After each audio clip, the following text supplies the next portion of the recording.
This is a disaster for the Mets. Well, we are really heading down to the wire in the 2025 baseball season. The Mets' playoff hopes are hanging by a thread, and the situation has changed.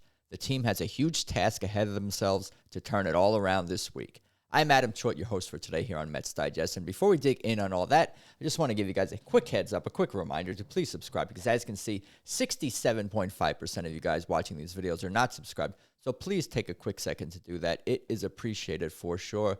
Thank you very much.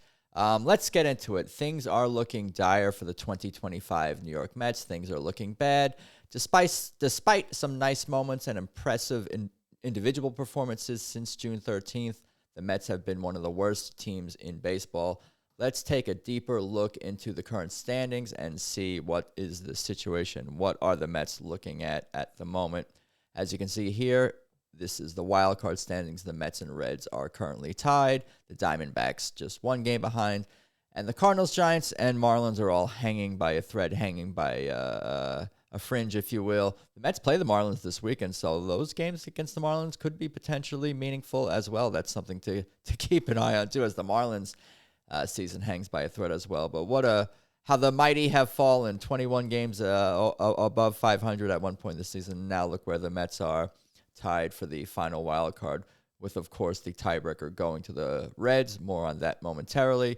Here's the upcoming schedule for this week: at Chicago, at Chicago, at Chicago, at Miami, at Miami, at Miami, for the final 6 games of the year of the regular season, all on the road. Is going to be a huge challenge for the team. Like I mentioned in previous episodes, as you can see just by the previous standings that I just shared on the other image, that the Cubs are definitely a very good team, a playoff team, and that will not be easy. Road games coming up this week.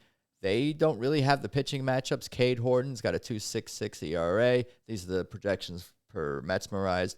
Matthew Boyd tomorrow, he's got a 3.20 ERA, and Shota Imanaga 3.37 ERA. So quality pitching is going to be coming at the Mets this week in Chicago. It will be a huge challenge for them. Of course, Miami always tends to give the Mets fits when they play them, although I do anticipate, of course, a pretty big Mets contingency down in Miami this weekend. The fans do travel well. Credit to us, the Mets fans, for that.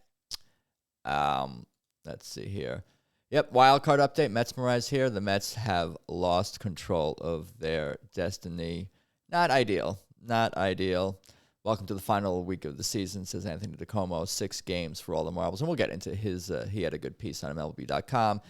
Danny Abriano had one on SNY. Definitely good pieces covering the Mets' sad collapse here. It's been a stunning turn of events for a team that is this loaded with talent, has a well-regarded manager in Carlos Mendoza, is led by a terrific executive in David Stearns, and is owned by Steve Cohen, who has left no stone unturned when it comes to reshaping the franchise and putting it in a position to contend this year. Here's why the Mets are still fighting for their playoff lives as the season approaches its final stage. We can get into his piece a little bit as well. Let's do that.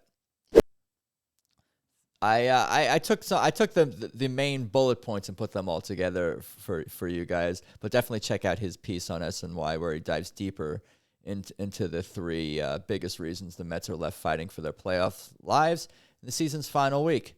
The rotation was a question mark, and then it crumbled. An offense that has been too inconsistent, and with not enough productivity in July.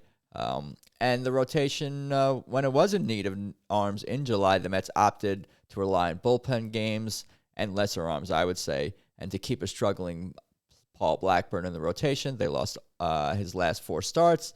They used Brandon Waddell, Justin Hagenman, Richard Lovelady, Zach Pop, Blade Tidwell, all got too many innings during that part of the season.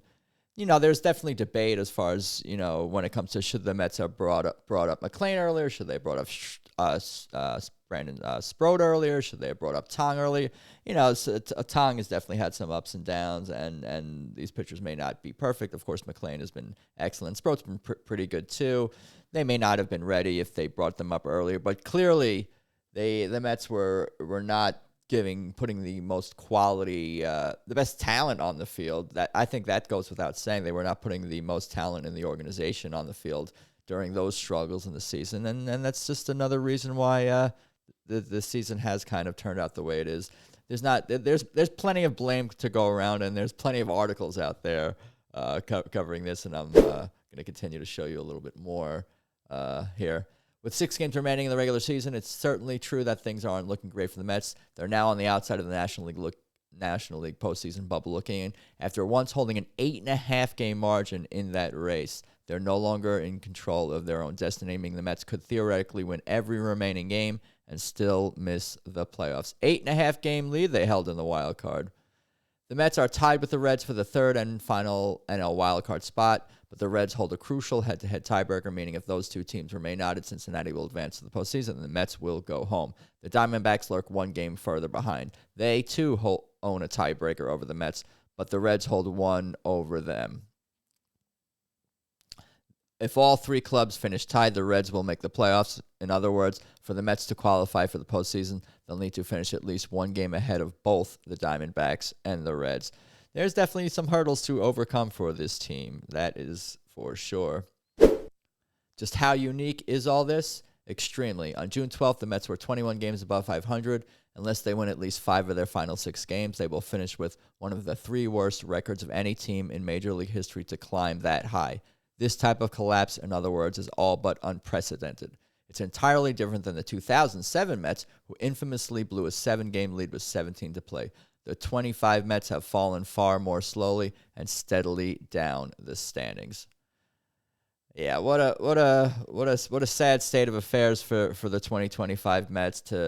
This is new territory, a season-long collapse. But again, there's still some time to turn around. There's still some reason for hope, optimism.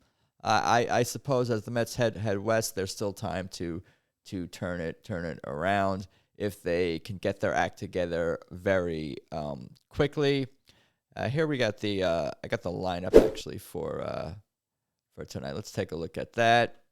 We got Lindor, Soto, Alonso, Nimmo, Vientos, Beatty, Marte, McNeil, Alvarez, and Peterson. Definitely talent up and down the lineup. Putting it out there for sure. You know, let's see if these guys can get it done tonight, as well as David Peterson on the mound. We got a couple hours or so before first pitch. But what do you guys think? Still have any hope? Ready to fire everyone right now? Ready to fire everyone at the end of the week? Let me know below if you still have hope for the Mets to make the playoffs. But let me know below in the comments. Like, subscribe, do all the things, and let's go Mets.